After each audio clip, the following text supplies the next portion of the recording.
So you make this decision. This event happens. You get out. Yeah. You want to pursue this Jesus thing. Yeah, I didn't know what that meant. So how did you walk into that? Like what was like the next year like coming into where you are now? I remember we were having youth in a warehouse, and it was like my last year of youth. And I walked up, and Pastor John Teal, I love you, dog. Pastor John, I love you. I walked up to him, and I said something that had nothing to do with anything, but I just needed to cry. And I went up to him and I said, I was talking about my aunt, because most of my family members are drug addicts. So like I come from a long line of that. And I was like, I said something about my aunt. I don't even remember. I just remember him stopping me and pointing at the altar and going, the best listener is down there. And I went to the altar and wept. And I wept. I don't think I've ever cried that much in my life. Like I just wept because I needed to. I needed it. And you never done anything like that before. I imagine you probably never cried much in front of other people. Not at that point, no. But I was like, we watched a young friend of ours get like murdered in front of us. And like when we got upset about it, when we tried to cry about it, we were like, don't cry. You can't cry. Mm-hmm. And so like that was like a really hard thing for us to cope with, is like this thing of like, man, we cannot cry about something that is very heartbreaking. Also something that people shouldn't see, So I hadn't cried. Like it got beat into me, don't cry. Mm-hmm. So no, I didn't cry. I hadn't cried much since like until that point. And then now I'm a crybaby, bro. Like I'm like my daughter, she's growing like every day, and I'm like, oh no, like daughters do that to you, bro. Man, I got 2 daughters myself, man. Yeah, man. So you go to the altar. This what was the timing? Was this pretty soon after you got it? The very next day. The next day. Okay. I hadn't even been jumped out yet. Like it was the very next day. It was a Friday night. I was getting jumped out. This was a Wednesday night. It was a Tuesday. I told my OG that like I want to step out. Wednesday night I went to the altar. Friday night I got jumped out. And then like a month later, crazy part, a month later his house got shot up, and he was laying on the couch that I used to sleep on, and he died. He died in that drive-by. And like not that long ago, his son passed away. You know, so it's like a lot of the dudes I used to run with ain't here no more. And if they are here, they're in the cell. You know what I'm saying? Like it's the common warning that people give you is like you're either gonna end up in jail or dead. Mm-hmm. Like it's the common warning. But like all of us are like, nah, bro, shut up. We're looking at this guy that's leading us going, he's still here. But then you realize like that dude's in his 30s. I'm 26. Mm-hmm. A dude in his 30s, that's a baby still. Mm-hmm. Like that's a young man leading other young men to be destructive. And so hindsight's 2020. Just jumping ahead a little bit, were there any opportunities to share the gospel with any of the your old crew before? Sometimes I seen another OG that used to be around, and I won't say his name, but he had narcolepsy, so he would just fall out. Mm-hmm. So he had a dude that rode with him all the time, 24/7. And he's the only other guy I know that's no longer like a part of it.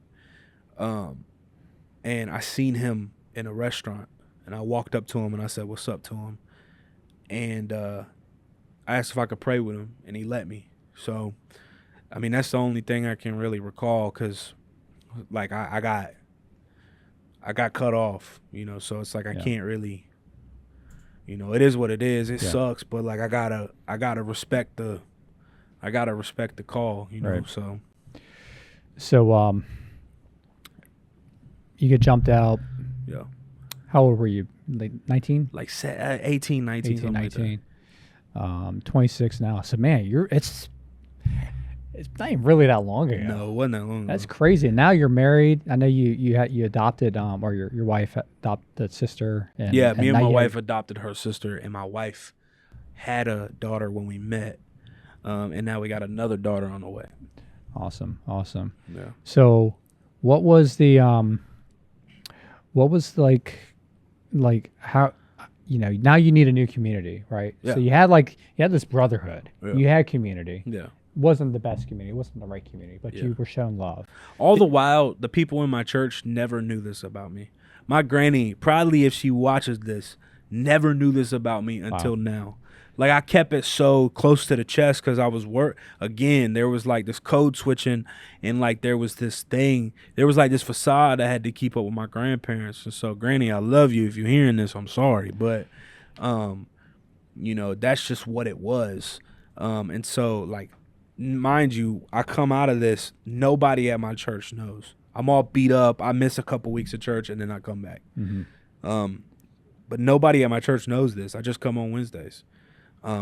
So I'm longing for that community. I had a long-time girlfriend at the time, but she, like, that was toxic. At the time, it was very toxic, and so other than that, like, I just didn't have anyone. And then, did you like embrace that community, that church community more? Oh, for or sure. Was it more status quo? Like, did you start opening up to people, sharing a little bit? Not all the details, but not really. Like I said, Pastor John Teal, like, really, he saw me, and I think he saw the potential when I couldn't see the purpose. Again, it's one of those stories where it's like he really saw me for what I was on the way to be. Like, he tells the story of, like, he's seen this big dude walking up the walkway, and looked at him, and you could just tell there was something different about him. One of my biggest cheerleaders too. Like, he's always, like, listens to every song, purchases, not streams, every song that comes out. Like, he's just so I really did lean on him at first, and then that was 2017. Yeah, that was like 2017, 2018, still leaning on my community in the church, growing in my community in the church. And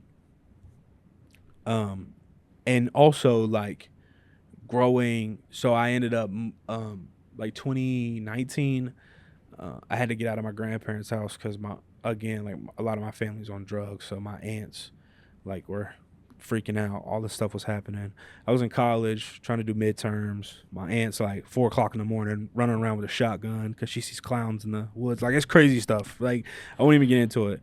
I love her to death, but, like, it's just a lot of stuff. But so I had to get out of there, and I moved out. I haven't lived there since, but I moved out and moved in with a lady who went to my church. Well, her family. Her husband was there at the time, and then they sadly got a divorce. But I moved in with them next door to a police officer. I don't like cops, but this man, Matt Edwards, I love you, Matt. Like, when I tell you that man became like a dad to me, today, right now, I could call him and he'll answer, and ask him whatever question, and he's a cop. Like, that was a redeeming part of my life. Like, the first time we ever met, just to preface this, I seen him, and not the first time, but the first time we ever spoke, he served at youth, and he came in his uniform, and I was heavy banging. Like, I was heavy banging. And then I seen him in his uniform. I said, "Oh, you a cop?"